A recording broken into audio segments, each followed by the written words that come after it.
Hello students, welcome to আর্কিওনিক study centre. আমি রাজু, তোমাদের বন্ধু ও স্টাডি কোচ। আজকে তোমাদের বাংলার দ্বিতীয় পরীক্ষার যে 5 নম্বর স্কুলটা রয়েছে, ফালাকাটা হাই স্কুল এইচএস, এই স্কুলের সব প্রশ্নের উত্তরগুলো করাবো। সো তোমরা প্রথম থেকে শেষ পর্যন্ত ক্লাসটি দেখতে থাকো। তাহলে চলো বেশি দেরি না করে শুরু করি আজকের বাংলার ক্লাস। দেখো প্রথমে কি বলেছে, সঠিক উত্তরটি বেছে নিয়ে লেখো। একের প্রশ্ন দেখো, পাহাড়িয়া বর্ষার সুরে প্রবন্ধে রাভা গানটির তর্জমা করেছিলেন সুনীল পাল, দয়চাঁদ রাভা, ঐন্দ্রিলা ভৌমিক নাকি দীনেশচন্দ্র সেন। তাহলে এই প্রশ্নের উত্তরটা হবে অপশন গ, ঐন্দ্রিলা ভৌমিক। দুইয়ের প্রশ্ন দেখো, ইউনেস্কো সুন্দরবনকে ওয়ার্ল্ড হেরিটেজ বা বিশ্ব ঐতিহ্য ঘোষণা করে কত সালে? 1995 সালে, 1996 সালে, 1997 সালে নাকি 1998 সালে? এর সঠিক উত্তর হবে অপশন গ, 1997 সালে। তিনের প্রশ্ন দেখো, তোড়ায় বাঁধা ঘোড়ার ডিম গ্রন্থটির লেখক কে? এটা হবে অপশন খ, সত্যজিৎ রায়। চারের প্রশ্নটা কি রয়েছে, মায়াতরু কবিতাটি গৃহীত হয়েছে? এটা হবে অপশন ক, ভানুমতির মাঠ থেকে, ভানুমতির মাঠ কাব্যগ্রন্থ থেকে। পাঁচের দেখো, শিব শব্দটিকে স্ত্রীলিঙ্গবাচক শব্দে পরিবর্তন করতে গেলে কি যোগ করতে হবে? এটা হবে শিব শিবানী, আনি যোগ করতে হবে, তাই না? তাহলে অপশন ঘ হবে সঠিক উত্তর। ছয়টা দেখো, শিশু শব্দটি হলো পুংলিঙ্গ, স্ত্রীলিঙ্গ, উভলিঙ্গ নাকি কিবলিঙ্গ? এটা হবে উভলিঙ্গ, তাই না? সাতের দেখো, সংস্কৃত ভাষায় দুটি বোঝাতে ব্যবহৃত হয়, এটা হবে বহুবচন, অপশন গ। আটেরটি কি বলেছে, গাছে গাছে ফুল ফুটে আছে, এখানে গাছে গাছে হলো কি হবে? বিশেষ্যের দ্বিতীয় প্রয়োগে বহুবচন। তাহলে অপশন খ হবে সঠিক উত্তর। ওকে, এরপরে দেখো দুয়ের দাগেরটি কি বলেছে, নিম্নলিখিত প্রশ্নগুলির অতি সংক্ষেপে উত্তর দাও। প্রথম প্রশ্ন দেখো, ট্যাগ কি? উত্তরটা এখান থেকে লিখবে, দুটো ছোট নদী একসঙ্গে মিলিত হওয়ার ফলে যে ত্রিভুজখণ্ড তৈরি করে সেই ত্রিভুজের ন্যায় জমির শীর্ষদেশকে ট্যাগ বলে। ওকে, এরপর দুইয়ের প্রশ্ন দেখো, বনের পরীর কাছে ফণিমনসার দ্বিতীয় দাবি কি ছিল? দ্বিতীয় দাবি কি ছিল? যে কাচের পাতা তৈরি করে দিতে হবে। তা তিনের দেখো, পাহাড়িয়া বর্ষার সুরে প্রবন্ধে কোন কোন প্রজাতির কথা আছে? এটা হচ্ছে মেচ, লেপচা, গারো আর টোটো প্রজাতির কথা রয়েছে। চারের প্রশ্ন দেখো, জুঁই ফুলের রুমাল কাব্যগ্রন্থটি লেখক কে? এটা হবে কার্তিক ঘোষ। পাঁচের দেখো, শূন্যস্থান পূরণ করো, দুই রকমের ড্যাশ একটা বোধহয় হাড়ি চাচা। এটা হবে দুই রকমের হুতুম পেঁচা, একটা বোধহয় হাড়ি চাচা।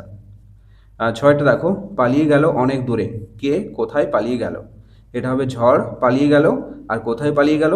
সাত সাগরের পারে। দুয়ে দেখে সাতের দেখো, ভাঙরে ভাঙ আগল, চল রে চল রে চল, এখানে আগল শব্দটির অর্থ কি?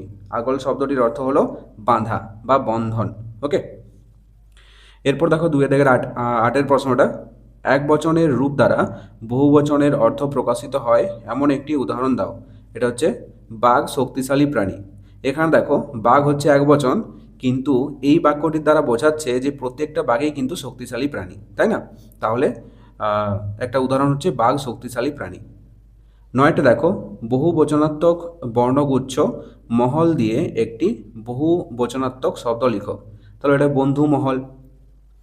দশের দেখো, নিচের বাক্যে পুংলিঙ্গবাচক শব্দটি বদলে স্ত্রীলিঙ্গে রূপান্তরিত করে বাক্যটি পুনরায় লেখো। বাক্যটি কী রয়েছে, রবীন্দ্রসঙ্গীতের গায়ক হিসাবে ভদ্রলোকের সুনাম আছে। গায়কটা কি হবে? গায়িকা। আর ভদ্রলোকটা কি হবে? ভদ্র মহিলা। তাহলে রবীন্দ্রসঙ্গীতের গায়িকা হিসাবে ভদ্র মহিলার সুনাম আছে। ওকে, তোমরা লিখবে এরকমভাবে। তারপর দুয়ে দেখে একটা দেখো, বান বা মান যোগে পুংলিঙ্গবাচক শব্দকে স্ত্রীলিঙ্গে রূপান্তরিত করলে পরিবর্তিত রূপটি কি হবে? বান যদি থাকে তাহলে স্ত্রীলিঙ্গে রূপান্তরিত করলে হবে বতী। যেমন দেখো, গুণবান এটা হচ্ছে পুংলিঙ্গ, আর গুণবতী এটা হচ্ছে স্ত্রীলিঙ্গ। একইভাবে দেখো, মানটা হবে মতি।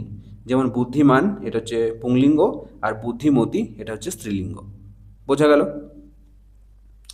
এরপর দেখো তিনে কি বলেছে, অনধিক 30টি শব্দে যে কোনো একটি প্রশ্নের উত্তর দাও। দেখো তিনে দেখে একটা দেখো, দেখলে চোখ জুড়িয়ে যায় বক্তাকে কাকে দেখে কেন তার চোখ জুড়িয়ে গেল? এই প্রশ্নটা তোমাদেরকে হোমওয়ার্ক দিচ্ছি।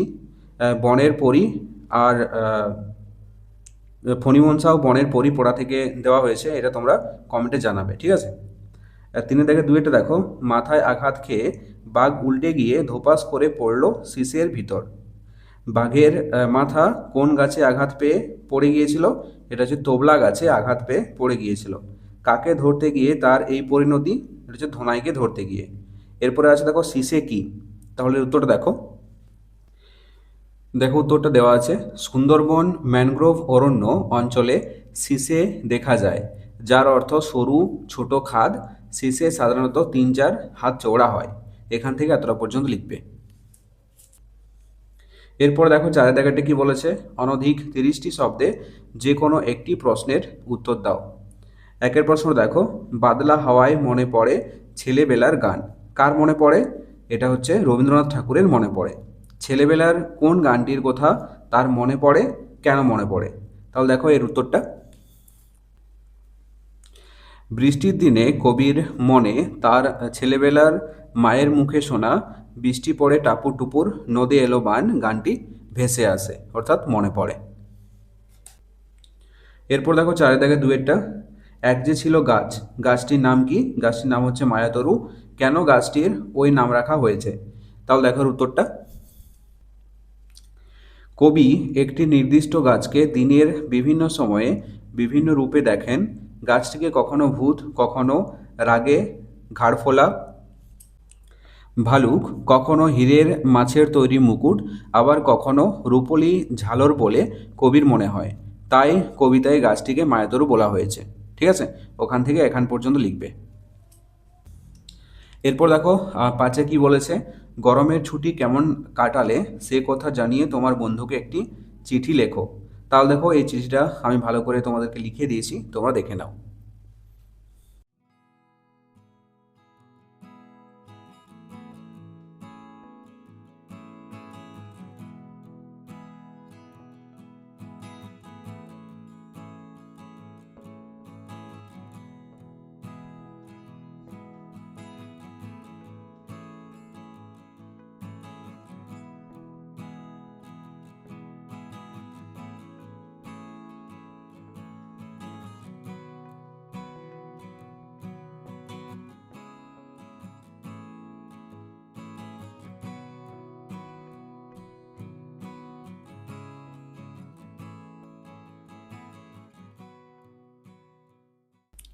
সো এই ছিল আজকের ক্লাসটি কেমন লাগলো অবশ্যই কমেন্ট করে জানাও।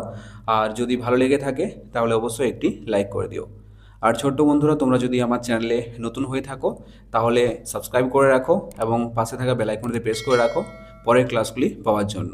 তাহলে চলো, দেখা হচ্ছে নেক্সট কোনো বাংলা ক্লাসে। ততক্ষণ পর্যন্ত বাই বাই, টেক কেয়ার।